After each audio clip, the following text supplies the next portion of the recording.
Seorang warga negara Australia tewas dan satu lainnya harus menjalani perawatan intensif di rumah sakit setelah aksi penembakan yang terjadi di sebuah villa di kawasan Pererenan, Munggu, Badung. Hingga Sabtu sore, petugas masih melakukan olah tempat kejadian perkara guna mengungkap aksi penembakan tersebut. Hingga Sabtu sore, tim Inafis dan Satreskrim Polres Badung masih melakukan olah tempat kejadian perkara di Villa Casa Santesia 1 Munggu, Badung. Di villa ini, 2 warga Australia menjadi korban penembakan oleh orang yang belum diketahui identitasnya. Satu korban, Zivan R, 32 tahun, dinyatakan meninggal dunia dan satu korban lainnya, Sanar G, 35 tahun, masih menjalani perawatan intensif di Rumah Sakit Prof. Ngurah Denpasar.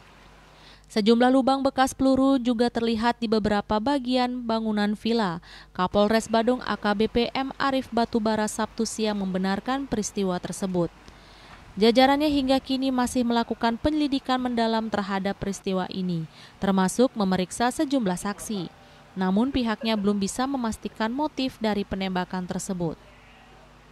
Nah, pokoknya rekan-rekan bersabar, saya juga masih dengan tim, dengan lapor, masih melakukan penyelidikan terkait dengan adanya peristiwa ini.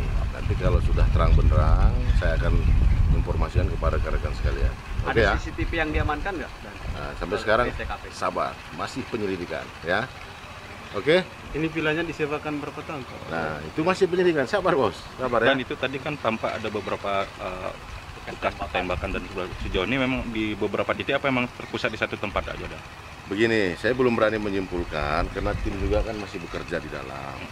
Nanti keterangan saya salah, makanya saya bilang sama rekan-rekan, tolong sabar. Saya nggak pelit informasi lah, ya. Oke? Saat ini jenazah salah satu korban masih disemayamkan di kamar jenazah Rumah Sakit Prof. Ngurah. Sementara korban Sanar G akan menjalani tindakan operasi untuk mengeluarkan sejumlah proyektil yang bersarang di tubuhnya. Raiswantara, Bali TV.